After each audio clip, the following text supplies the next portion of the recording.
And I tried hard to be proud of my service, but all I could feel was shame. And racism could no longer mask the reality of the occupation. These were people, these were human beings.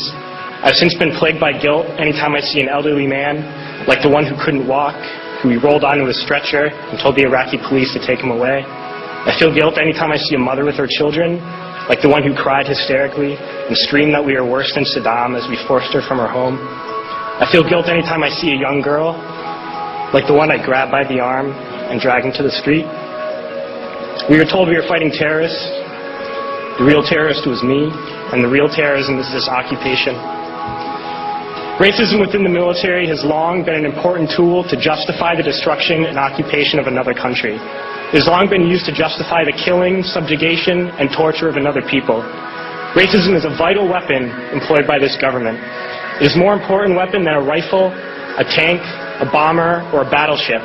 It is more destructive than an artillery shell, or a bunker buster, or a Tomahawk missile. While all those weapons are created and owned by this government, they are harmless without people willing to use them. Those who send us to war do not have to pull a trigger or lob a mortar round.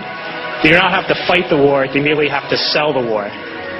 They need a public who is willing to send their soldiers into harm's way. They need soldiers who are willing to kill and be killed without question. They can spend millions on a single bomb, but that bomb only becomes a weapon when the ranks in the military are willing to follow orders to use it. They can send every last soldier anywhere on earth, but there will only be a war if soldiers are willing to fight. And the ruling class, the billionaires who profit from human suffering, care only about expanding their wealth, controlling the world economy. Understand that their power lies only in their ability to convince us that war, oppression, and exploitation is in our interest.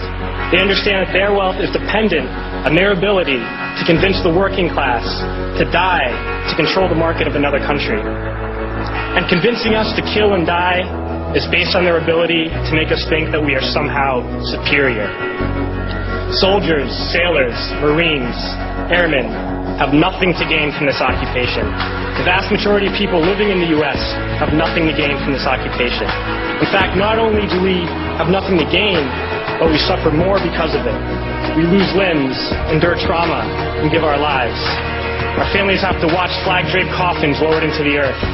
Millions in this country without health care, jobs, or access to education must watch this government squander over $450 million a day on this occupation.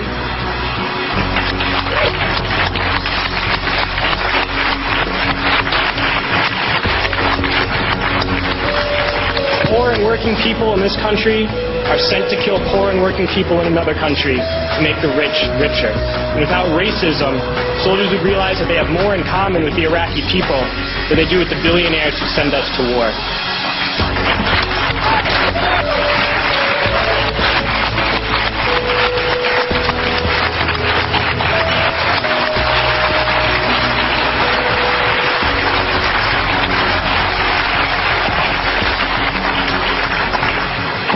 I threw families onto the street in Iraq, only to come home and find families thrown onto the street in this country, in this tragic and unnecessary foreclosure crisis.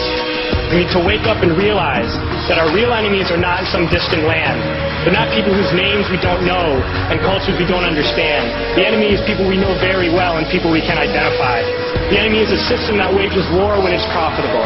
The enemy is the CEOs who lay us off from our jobs when it's profitable. It's the insurance companies who deny us health care when it's profitable. It's the banks who take away our homes when it's profitable.